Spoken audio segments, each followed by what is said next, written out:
Factory resetting your Amazon Echo Auto starts in the Bluetooth settings, and you actually have to go in and forget the device. Once you've done that, the device will no longer be paired to your phone. Now, you can go from there on to the device itself and hold the action button. That's the one with the little dot, and you're going to hold this for up to 25 seconds, and then you will hear the device respond with this.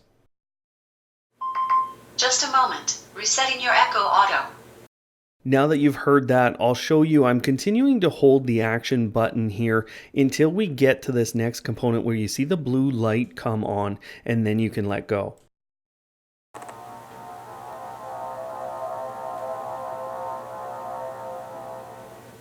Hello. Let's get rolling. When you can safely do so, go to your Alexa app and add a new device. Now, the last component of this is inside of the devices section on the Amazon Voice Assistant application. Go into Echo, and then you find the device itself.